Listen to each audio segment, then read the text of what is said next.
ಅತ್ಯಂತ ಶುಭಕಾರಕ ಈ ದಿನ ಅರಿಶಿಣದ ಡಬ್ಬದಲ್ಲಿ 2 ವಸ್ತುಗಳನ್ನು ಹಾಕಿಡಿ. ಸ್ನೇಹಿತರೆ, ದಾರಿದ್ರ್ಯವನ್ನು ಅನುಭವಿಸುತ್ತಾ ಇರುವಂಥ, ಬಡತನವನ್ನು ಅನುಭವಿಸುತ್ತಿರುವಂಥವರು, ಗಂಡನ ಸಂಪಾದನೆ ಸರಿಯಾಗಿಲ್ಲದೆ ಮನೆಯಲ್ಲಿ ಆರ್ಥಿಕ ಸಂಕಷ್ಟಗಳನ್ನು ಅನುಭವಿಸುತ್ತಿರುವಂಥವರಿಗೆ ಈ ಒಂದು ಪರಿಹಾರ ಅದ್ಭುತವಾಗಿ ಕೆಲಸವನ್ನು ಮಾಡುತ್ತದೆ. ಸ್ನೇಹಿತರೆ, ಸಾಯಂಕಾಲ ಸಮಯದಲ್ಲಿ ಮಾಡಿಕೊಳ್ಳುವಂಥದ್ದು ಈ ಒಂದು ಪರಿಹಾರವನ್ನು ಮಾಡಿಕೊಳ್ಳಿ, ಅದ್ಭುತವಾಗಿ ನಿಮಗೆ ಫಲವನ್ನು ತಂದುಕೊಡುತ್ತದೆ. ಈ ಅರಿಶಿಣ ಅನ್ನೋದು ಅತ್ಯಂತ ಶುಭವಾದಂತಹ ವಸ್ತು, ಮಂಗಳಕರವಾದಂತಹ ವಸ್ತು. ಹಾಗಾಗಿ ಈ ಅರಿಶಿಣದಿಂದ ಮಾಡಿಕೊಳ್ಳುವಂಥ ಪರಿಹಾರ ಅದ್ಭುತವಾಗಿ ನಮಗೆ ಫಲವನ್ನು ಕೊಡುತ್ತದೆ. ಅದರಲ್ಲೂ ಈ ದಿನ ಮಾಡುವುದು ತುಂಬಾ ಒಳ್ಳೆಯದು.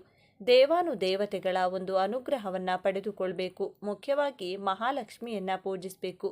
ಮುಖ್ಯವಾಗಿ ಮಹಾಲಕ್ಷ್ಮಿಯ ಅನುಗ್ರಹ ಈ ದಿನ ನಮಗೆ ತುಂಬ ಸುಲಭವಾಗಿ ಲಭಿಸುತ್ತದೆ. ಸಾಕಷ್ಟು ಜನರು ಉಪ್ಪಿನ ದೀಪಾರಾಧನೆಯನ್ನು ಕೂಡ ಮಾಡ್ತಾರೆ. ಐಶ್ವರ್ಯ ದೀಪ ಅಂತಲೂ ಕೂಡ ಕರೆಯಲಾಗುತ್ತದೆ. ಈ ಒಂದು ಉಪ್ಪಿನ ದೀಪಾರಾಧನೆಯನ್ನು ಈ ದಿನ ನೀವು ಮಾಡಿದರೆ 3 ವಾರ 5 ವಾರ ಮಾಡಿದರೆ ಅಂದರೆ ಖಂಡಿತವಾಗಿ ಸ್ನೇಹಿತರೆ ನಿಮಗೆ ಅತ್ಯಂತ ಶುಭವನ್ನೇ ನೀವು ಪಡೆದುಕೊಳ್ತೀರಾ.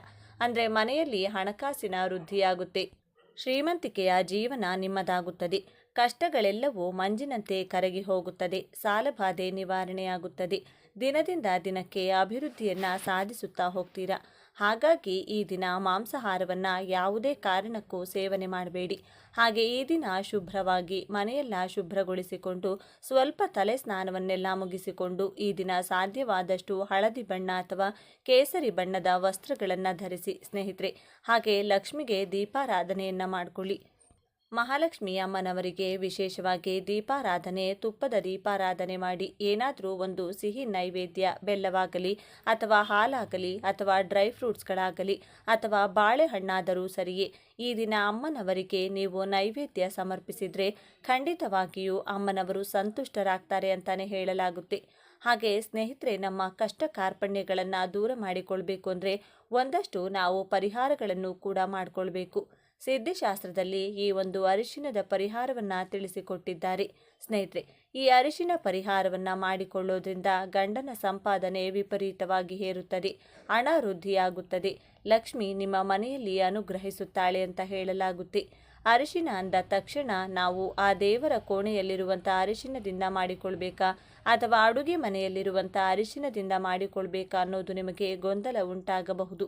ಸ್ನೇಹಿತರೆ, ಅಡುಗೆ ಮನೆಯಲ್ಲಿರುವಂಥ ಅರಿಶಿಣದ ಡಬ್ಬ ಏನಿದೆ ಅದರಲ್ಲಿ ಮಾಡಿಕೊಳ್ಬೇಕು. ಹಾಗೆ ಇನ್ನೊಂದು ವಿಶೇಷವಾಗಿ ನೀವು ಗಮನಿಸಬೇಕಾಗಿರುವಂಥದ್ದು, ಯಾವುದೇ ಕಾರಣಕ್ಕೂ ಅರಿಶಿಣದ ಡಬ್ಬವನ್ನು ಪ್ಲಾಸ್ಟಿಕ್ ಡಬ್ಬದಲ್ಲಿ ಇಟ್ಕೊಳ್ಬೇಡಿ. ಗಾಜಿನ ಡಬ್ಬದಲ್ಲಿ ನೀವು ಅರಿಶಿಣವನ್ನು ಇಟ್ಕೊಂಡ್ರೆ ಬಹಳ ಒಳ್ಳೆಯದು ಅಂತಾನೆ ಹೇಳಲಾಗುತ್ತೆ. ಗಾಜು ಅಥವಾ ಸ್ಟೀಲಲ್ಲೂ ಕೂಡ ನೀವು ಇಟ್ಕೊಳ್ಬಹುದು. ಆದರೆ ಎಲ್ಲದಕ್ಕಿಂತ ಗಾಜಿನ ಡಬ್ಬ ಬಹಳ ಒಂದು ಶ್ರೇಷ್ಠ ಅಂತಾನೆ ಹೇಳಲಾಗುತ್ತೆ. ಹಾಗಾಗಿ ಗಾಜಿನ ಬಟ್ಲಲ್ಲಿ ಸ್ವಲ್ಪ ಅರಿಶಿಣವನ್ನು ಹಾಕಿಟ್ಟುಕೊಳ್ಳಿ. ಹಾಗೆ ನಿತ್ಯ ನೀವು ಅಡುಗೆ ಮನೆಗೆ ಬಂದಂಥ ಸಂದರ್ಭದಲ್ಲಿ ಅರಿಶಿಣವನ್ನು ಮುಟ್ಟಿ ನಮಸ್ಕರಿಸಿಕೊಳ್ಳಬೇಕು. ಉಪ್ಪನ್ನು, ಕಲ್ಲುಪ್ಪನ್ನು ಮುಟ್ಟಿ ನಮಸ್ಕರಿಸಿಕೊಂಡ್ರೆ ಲಕ್ಷ್ಮಿಯ ಅನುಗ್ರಹ ನಿಮಗೆ ಸಿಗುತ್ತದೆ. ಇಡೀ ದಿನ ನೀವು ಶುಭವನ್ನೇ ಕಾಣ್ತೀರಾ ಅಂತಲೂ ಕೂಡ ನಮಗೆ ಶಾಸ್ತ್ರಗಳಲ್ಲಿ ತಿಳಿಸಿಕೊಡ್ತಾರೆ. ಇಂತಹ ಒಂದು ಅದ್ಭುತವಾದಂತಹ ಅರಿಶಿಣದಿಂದ ಈ ಒಂದು ಪರಿಹಾರವನ್ನು ಖಂಡಿತವಾಗಿಯೂ ನೀವು ಮಾಡಿಕೊಳ್ಳಿ. ಯಾಕಂದರೆ ಲಕ್ಷ್ಮಿ ಅರಿಶಿಣದಲ್ಲಿ ನೆಲೆಯೂರಿರುತ್ತಾಳೆ. ಲಕ್ಷ್ಮಿಗೆ ಅರಿಶಿಣ ಅಂದರೆ ಈ ಮಂಗಳಕರವಾದಂಥದ್ದು. ಹಾಗಾಗಿ ಈ ಅರಿಶಿಣಕ್ಕೆ ಹಣವನ್ನು ಆಕರ್ಷಣೆ ಮಾಡುವಂಥದ್ದು, ಹಾಗೆ ದೋಷಗಳನ್ನು ನಿವಾರಣೆ ಮಾಡುವಂಥದ್ದು, ದೈವಾಕರ್ಷಣೆ ಇರೋದ್ರಿಂದ ಖಂಡಿತವಾಗಿ ಅರಿಶಿಣದಿಂದ ಈ ಪರಿಹಾರವನ್ನು ನಾವು ಮಾಡಿಕೊಳ್ಬೇಕು. ಸ್ನೇಹಿತರೆ, ಈ ಅರಿಶಿಣದ ಡಬ್ಬದಲ್ಲಿ ಯಾವ ವಸ್ತುವನ್ನು ಹಾಕಿಟ್ಕೊಳ್ಬೇಕು ಅಂತ ಅಂದರೆ ಸ್ನೇಹಿತರೆ, ಮೊದಲನೇ ಒಂದು ವಸ್ತು ಅಂದರೆ 2 ಏಲಕ್ಕಿ. 2 ಏಲಕ್ಕಿಯನ್ನು ಇದರಲ್ಲಿ ನಾವು ಬಳಸಬೇಕು. ಏಲಕ್ಕಿ ಅನ್ನೋದು ಧನಾಕರ್ಷಣೆಯನ್ನು ಮಾಡುತ್ತದೆ. ಈ ಅರಿಶಿಣದೊಳಗಡೆ ಏಲಕ್ಕಿಯನ್ನು ನಾವು ಹಾಕೋದ್ರಿಂದ ವಿಪರೀತವಾದಂತಹ ಧನ ಪ್ರಾಪ್ತಿ ಸಿಗುತ್ತದೆ. ಅಡುಗೆ ಮನೆಯ ಅರಿಶಿಣ, ಕಲ್ಲುಪ್ಪಿನಲ್ಲಿ ಮಹಾಲಕ್ಷ್ಮಿ ನೆಲೆಯವರು ಇರ್ತಾರೆ. ಅದರಲ್ಲಿ ಈ ಸುಗಂಧ ದ್ರವ್ಯದಲ್ಲಿ ಶ್ರೇಷ್ಠವಾದಂಥ ಈ ಏಲಕ್ಕಿಯನ್ನು ನಾವು ಇದರಲ್ಲಿ ಬಳಸೋದ್ರಿಂದ ವಿಪರೀತವಾದಂತಹ ಧನ ಪ್ರಾಪ್ತಿಯೋಗ ಉಂಟಾಗುತ್ತದೆ. ಹಣ ಅನ್ನೋದು ನಾನಾ ಮೂಲಗಳಿಂದ ನಿಮಗೆ ಲಭಿಸ್ತಾ ಹೋಗುತ್ತದೆ. ಹಾಗೆ ಅದರ ಜೊತೆಗೆ ಸ್ನೇಹಿತರೆ, ಈ ಅರಿಶಿಣದ ಡಬ್ಬದಲ್ಲಿ ನೀವು 5 ರೂಪಾಯಿ ನಾಣ್ಯವನ್ನು ಕೂಡ ಹಾಕ್ಕೊಳ್ಬೇಕು. 5 ಅನ್ನೋದು ತುಂಬಾ ಒಂದು ಒಳ್ಳೆಯ ನಂಬರ್, ಲಕ್ಷ್ಮಿ ನಂಬರ್. ಈ 5 ರೂಪಾಯಿ ನಾಣ್ಯವನ್ನು ನಾವು ಇದರಲ್ಲಿ ಹಾಕೊಳ್ಳೋದ್ರಿಂದ ಖಂಡಿತವಾಗಿಯೂ ನಿಮಗೆ ಹಣ ಅನ್ನೋದು ವಿಪರೀತವಾಗಿ ಸೇರ್ತಾನೆ ಹೋಗುತ್ತೆ. ಈ ರೀತಿ ನೀವು 5 ರೂಪಾಯಿ ನಾಣ್ಯ ಹಾಗೇನೆ ಏಲಕ್ಕಿ ಇದನ್ನು 24 ಗಂಟೆಗಳ ಕಾಲ ನೀವು ಬಿಡಬೇಕಾಗುತ್ತೆ. ನೀವು ಈ ದಿನ ಸಾಯಂಕಾಲ ಗೋಧೂಳಿ ಸಮಯದಲ್ಲಿ ಹಾಕ್ಕೊಂಡ್ರಿ ಅಂದರೆ ಮರುದಿನ ಗೋಧೂಳಿ ಸಮಯದಲ್ಲಿ ಈ ಅರಿಶಿನ ಮತ್ತು ಏಲಕ್ಕಿ ಏನಿದೆ ಇವೆರಡನ್ನೂ ಕೂಡ ತೆಗೆದು ಹಣ ಇಡುವಂಥ ಜಾಗದಲ್ಲಿ ಬೀರುವಿನಲ್ಲಾಗಲಿ ತಿಜೋರಿಯಲ್ಲಿ ಅಥವಾ ಗಲ್ಲಪೆಟ್ಟಿಗೆ ಇಟ್ಕೊಳ್ಬಹುದು ಅಥವಾ ನಿಮ್ಮ ಗಂಡನ ಪರ್ಸ್ನಲ್ಲೂ ಕೂಡ ಇದನ್ನ ಇಡಬಹುದು. ಹೀಗೆ ಇಟ್ಟರೆ ಅಂದರೆ 24 ಗಂಟೆಯಲ್ಲಿ ಇದಕ್ಕೆ ವಿಪರೀತವಾದಂಥ ಆ ಏಲಕ್ಕಿ ಮತ್ತು ಹಣಕ್ಕೆ ಒಂದು ಶಕ್ತಿ ಇರುತ್ತದೆ ಅಂತಾನೆ ಹೇಳಲಾಗುತ್ತೆ. ಇದರಿಂದ ನಿಮಗೆ ಹಣಾಕರ್ಷಣೆ ಆಗ್ತಾ ಹೋಗುತ್ತೆ. ಗಂಡನ ಪರ್ಸ್ನಲ್ಲಿ ಇವೆರಡನ್ನ ನೀವು ಇಡೋದ್ರಿಂದ ಗಂಡನ ಸಂಪಾದನೆ ಕೂಡ ವಿಪರೀತವಾಗಿ ಹೆಚ್ಚಾಗ್ತಾನೆ ಹೋಗುತ್ತೆ. ಹಣ ಇಡುವಂತಹ ಜಾಗದಲ್ಲಿ ಇಡೋದ್ರಿಂದ ಹಣ ಅನ್ನೋದು ನಾನಾ ಮೂಲಗಳಿಂದ ಬರುತ್ತದೆ. ಅನಾವಶ್ಯಕ ಹಣ ಖರ್ಚಾಗೋದಿಲ್ಲ. ವ್ಯಾಪಾರ ವಹಿವಾಟು ಮಾಡುವಂಥ ಜಾಗದಲ್ಲಿ ಇಡೋದ್ರಿಂದ ವ್ಯಾಪಾರ ಆಕರ್ಷಣೆಯಾಗುತ್ತದೆ. ವಿಪರೀತವಾಗಿ ವ್ಯಾಪಾರ ಆಗುತ್ತೆ, ಒಳ್ಳೆ ಲಾಭವನ್ನು ಗಳಿಸ್ತೀರಾ ಅಂತ ಹೇಳಲಾಗುತ್ತೆ ಸ್ನೇಹಿತರೆ. ಹಾಗಾಗಿ ಇದನ್ನು ಹಣ ಇಡುವಂಥ ಜಾಗದಲ್ಲಿ ನಾವು ಇಟ್ಕೊಳ್ಬೇಕು. ಇದನ್ನು ಎಷ್ಟು ದಿನ ಇಟ್ಕೊಳ್ಬೇಕು ಅಂದರೆ ಮತ್ತೆ ನೀವು ಇದನ್ನು ಶ್ರಾವಣ ಮಾಸದಲ್ಲೂ ಕೂಡ ಬದಲಾಯಿಸಿಕೊಳ್ಬಹುದು. 1 ತಿಂಗಳನ್ನು ಇಟ್ಕೊಳ್ಬಹುದು ಅಥವಾ 48 ದಿನಗಳ ಕಾಲ ಈ ಏಲಕ್ಕಿ ಮತ್ತು ಈ ಹಣವನ್ನು ಇಟ್ಕೊಂಡು 48 ದಿನಗಳು ಮುಗಿದ ನಂತರ ಈ 2 ಏಲಕ್ಕಿಯನ್ನು ತೆಗೆದು ಹಸಿರು ಗಿಡದಲ್ಲಿ ಹಾಕ್ಕೊಳ್ಳಿ. ಈ ದಿನ ಈ ಒಂದು ಪರಿಹಾರವನ್ನು ನೀವು ಮಾಡಿಕೊಳ್ಳಬಹುದು. ಈ ದಿನ ಈ ರೀತಿಯಾದಂಥ ಒಂದು ತಂತ್ರವನ್ನು ನೀವು ಮಾಡಿಕೊಂಡಿದ್ದೇ ಆದರೆ ಅದ್ಭುತವಾಗಿ ಅದೃಷ್ಟ ಬದಲಾಗುತ್ತದೆ, ಹಣ ವೃದ್ಧಿಯಾಗುತ್ತದೆ. ಈ ಒಂದು ಚಿಕ್ಕ ಪರಿಹಾರವನ್ನು ಮಾಡಿಕೊಂಡು ನೋಡಿ, ಉತ್ತಮ ಫಲವನ್ನು ನೀವು ಅನುಭವಿಸುತ್ತೀರಿ. ಇನ್ನು ಈ ದಿನ 1 ಗ್ಲಾಸ್ ಹಾಲನ್ನು ಒಂದು ಬೆಳ್ಳಿ ಪಾತ್ರೆ ಇಲ್ಲಾಂದರೆ ಸ್ಟೀಲ್ ಬಟ್ಟಲಿಗೆ ಹಾಕ್ಕೊಂಡು ಅದರಲ್ಲಿ ಸ್ವಲ್ಪ ಬೆಲ್ಲ ಬೆರೆಸಿ 5 ರಿಂದ 6 ಏಲಕ್ಕಿಗಳನ್ನು ಕುಟ್ಟಿ ಪುಡಿ ಮಾಡಿ ಅದರಲ್ಲಿ ಮಿಕ್ಸ್ ಮಾಡಿಕೊಂಡು ಆ ಪಾತ್ರೆಯನ್ನು ದೇವರ ಮುಂದೆ ಇಟ್ಟು ಓಂ ಕ್ಲೀಂ ಲಂ ಶ್ರೀ ಸಾಯಿ ಸುಖಪ್ರದಾಯಿನಿ ನಮಃ ಈ ಮಂತ್ರವನ್ನು 3 ಸಲ ಜಪ ಮಾಡಿ ಆ ಹಾಲನ್ನು ಕುಡಿಯಬೇಕು. ಈ ರೀತಿ ಮಾಡಿದರೆ ಅದ್ಭುತವಾದಂತಹ ಶಕ್ತಿ ನಿಮ್ಮ ದೇಹದೊಳಗೆ ಪ್ರವೇಶಿಸುತ್ತಾ ನೀವು ಆರೋಗ್ಯವಾಗಿ ಬದುಕುತ್ತೀರಿ. ಈ ದಿನ ಒಂದು ಮಣ್ಣಿನ ಮಡಿಕೆಯಲ್ಲಿ ನೀರು ತಗೊಂಡು ಅರಳಿ ಮರಕ್ಕೆ ಸಮರ್ಪಿಸಿದರೆ ಲಕ್ಷ್ಮೀ ದೇವಿಯ ಅನುಗ್ರಹ ಸಿಗುತ್ತದೆ. ಸಂಜೆ ದಂಪತಿಗಳಿಬ್ಬರು ಆಗಲೇ ಹೇಳಿದ ಪ್ರಕಾರ ಹಾಲು, ಬೆಲ್ಲ, ಏಲಕ್ಕಿ ಬೆರೆಸಿ ತಯಾರಿಸಿದಂಥ ಹಾಲನ್ನು ಸಾಯಿಬಾಬಾ ಮುಂದೆ ಇಟ್ಟು ಪೂಜೆ ಮಾಡಿ ಆ ಹಾಲನ್ನು ಗಂಡ ಹೆಂಡತಿ ಇಬ್ಬರು ಹಂಚಿಕೊಂಡು ಕುಡಿಯೋದ್ರಿಂದ ನಿಮ್ಮ ದಾಂಪತ್ಯದಲ್ಲಿ ಯಾವುದಾದರೂ ಸಮಸ್ಯೆಗಳು, ದೋಷಗಳು, ಮನಸ್ತಾಪಗಳು ಅಥವಾ ನಿಮ್ಮ ದಾಂಪತ್ಯದ ಮೇಲೆ ಯಾರಾದರೂ ಕೆಟ್ಟ ಕಣ್ಣು ಬಿದ್ದಿದ್ರೆ ಅದೆಲ್ಲವೂ ಕೂಡ ಸುಟ್ಟು ಬೂದಿಯಾಗುತ್ತದೆ. ಇನ್ನು ಸಂಜೆ ತುಳಸಿ ಗಿಡದ ಮುಂದೆ ಹಸು ತುಪ್ಪದಿಂದ ದೀಪ ಹಚ್ಚಿದ್ರೆ ನಿಮ್ಮ ಅದೃಷ್ಟ ಬದಲಾಗುತ್ತದೆ. ಇನ್ನು ಈ ದಿನದಂದು ದಾನ ಮಾಡುವುದು ತುಂಬ ಶ್ರೇಷ್ಠ ಅಂತ ಹೇಳ್ತಾರೆ. ಮನೆ ಮುಂದೆ ಯಾರೇ ಬಂದರೂ ಕೂಡ ಅವರನ್ನು ಬರಿಗೈನಲ್ಲಿ ಕಳಿಸಬಾರದು ಅಂತ ಹೇಳ್ತಾರೆ. ಈ ದಿನ ಬಡವರು ಅಥವಾ ಸಹಾಯದ ಅಗತ್ಯ ಇರುವವರಿಗೆ ದಾನ ಮಾಡೋದ್ರಿಂದ ನಿಮಗೆ ಸಾಮಾನ್ಯ ದಿನಗಳಿಗಿಂತ ದುಪ್ಪಟ್ಟು ಫಲ ಸಿಗುತ್ತದೆ. ಹಾಗಾಗಿ ನಿಮ್ಮ ಮನೆಗೆ ಯಾರೇ ಬಂದರೂ ಏನೋ ಒಂದು ಅವರಿಗೆ ಕೊಟ್ಟು ಕಳಿಸಿ. ಅಂದರೆ ಒಂದು ಹಣ್ಣು ಅಥವಾ ಮಕ್ಕಳಿಗೆ ಚಾಕ್ಲೇಟ್, ಬಿಸ್ಕೆಟ್, ಸಾಧ್ಯ ಆದರೆ ಮಹಿಳೆಯರಿಗೆ ತಾಂಬೂಲ, ಹೀಗೆ ಏನೋ ಒಂದನ್ನು ಕೊಟ್ಟು ಕಳಿಸಿ. ಬರಿಗೈನಲ್ಲಿ ಕಳಿಸೋಕೆ ಹೋಗಬೇಡಿ.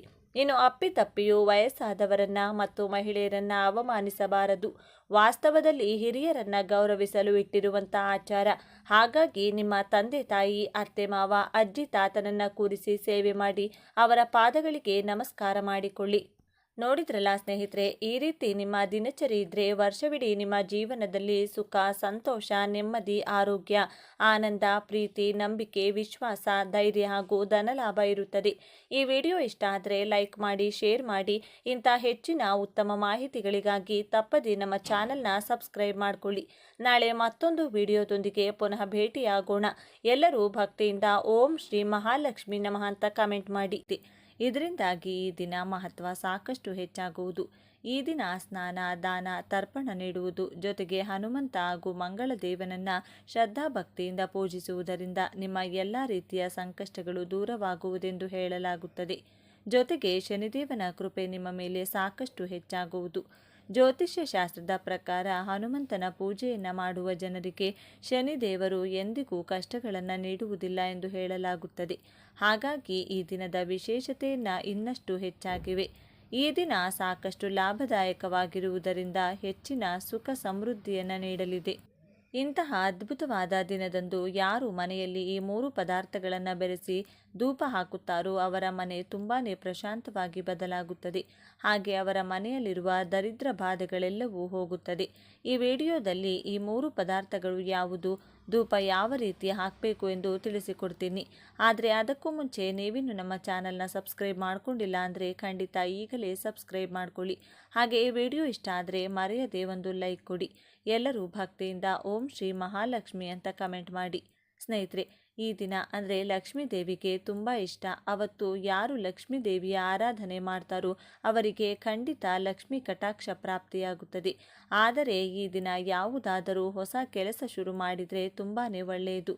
ಅಮಾವಾಸ್ಯೆ ಮತ್ತು ಪೌರ್ಣಮಿ ಶೂನ್ಯ ತಿಥಿಗಳು. ಇಂತಹ ಶೂನ್ಯ ತಿಥಿಗಳಲ್ಲಿ ವಿಶೇಷವಾದ ದೈವಿಕ ಶಕ್ತಿಗಳು ಇರುತ್ತವೆ. ಹಾಗೆ ಆ ತಿಥಿಗಳು ಪರಮ ಪವಿತ್ರವಾದವು ಎಂದು ನಮ್ಮ ಪುರಾಣಗಳಲ್ಲಿ ವಿವರಿಸಲಾಗಿದೆ.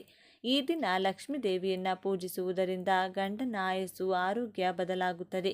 ದೇವರ ಆರಾಧನೆಗೆ ಒಳ್ಳೆಯ ದಿನ.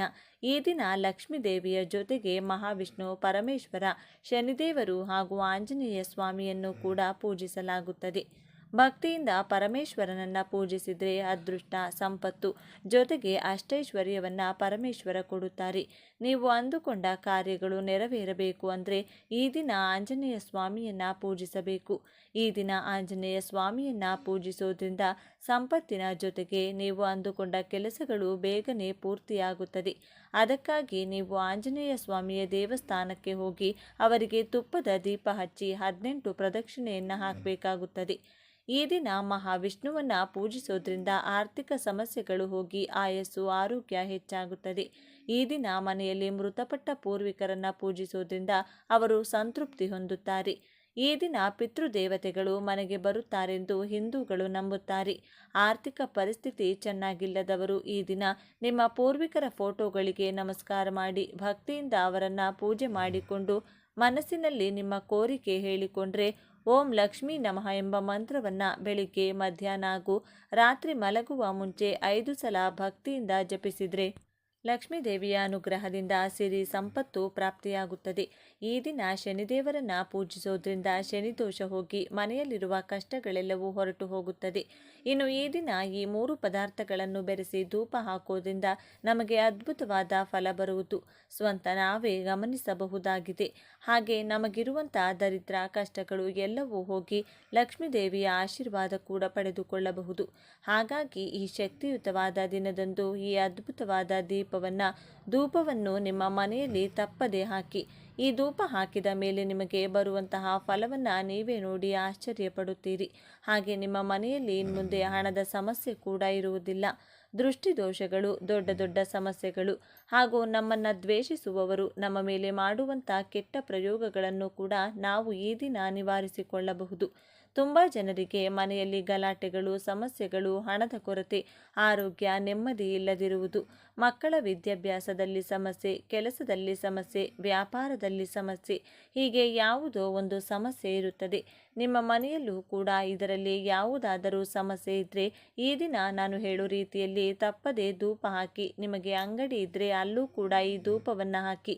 ಎಷ್ಟು ಬೇಗನೆ ನಿಮ್ಮ ಸಮಸ್ಯೆಗಳು ಹೊರಟು ಹೋಗುತ್ತದೆ ಅನ್ನೋದನ್ನು ನೀವೇ ನೋಡ್ತೀರಿ. ಈ ಸಲ ಹುಣ್ಣಿಮೆ ತಿಥಿ, ವಾರ, ನಕ್ಷತ್ರ ಎಲ್ಲವೂ ಕೂಡ ಅದ್ಭುತವಾಗಿ ಬಂದಿದೆ. ಹಾಗಾಗಿ ಈ ದಿನ ಮಾಡುವಂಥ ಯಾವ ಪರಿಹಾರ ಕೂಡ ಒಳ್ಳೆಯ ಫಲವನ್ನು ಕೊಡುತ್ತದೆ. ಈ ದಿನ ಈ 3 ಪದಾರ್ಥಗಳನ್ನು ಬೆರೆಸಿ ಧೂಪ ಹಾಕೋದ್ರಿಂದ ಮನೆಯಲ್ಲಿ ತುಂಬ ಒಳ್ಳೆಯದು ನಡೆಯುತ್ತದೆ. ಯಾಕೆಂದರೆ ಪ್ರತಿಯೊಬ್ಬರ ಮನೆಯೊಳಗೂ ಬಾತ್ರೂಮ್ಗಳಿರುತ್ತವೆ. ನಾವು ಹೊರಗಡೆ ಎಲ್ಲ ಕಡೆ ಓಡಾಡಿ ಮನೆಗೆ ಬಂದು ಬಾತ್ರೂಮ್ ಒಳಗೆ ಕಾಲು ತೊಳೆದುಕೊಳ್ತೀವಿ. ನಾವು ಹೊರಗಡೆಯಿಂದ ಮನೆಗೆ ಬರುವಾಗ ನಮ್ಮ ಜೊತೆ ಹೊರಗಿರುವಂಥ ನೆಗೆಟಿವ್ ಎನರ್ಜಿ ಕೂಡ ಮನೆಯೊಳಗೆ ಬರುತ್ತದೆ. ನಮ್ಮ ಕಣ್ಣಿಗೆ ಅದು ಕಾಣಿಸದಿರುವುದರಿಂದ ನಾವು ಅದನ್ನು ಗಮನಿಸುವುದಿಲ್ಲ. ಹಾಗೆ ನಮ್ಮ ಮನೆಯೊಳಗೆ ಬರುವವರು ಕೆಟ್ಟವರು, ಒಳ್ಳೆಯವರು ಇಬ್ಬರು ಇರುತ್ತಾರೆ. ಅವರ ಜೊತೆ ಬರುವಂಥ ನೆಗೆಟಿವ್ ಎನರ್ಜಿ ಕೂಡ ನಮ್ಮ ಮನೆಯೊಳಗೆ ಪ್ರವೇಶಿಸುತ್ತದೆ.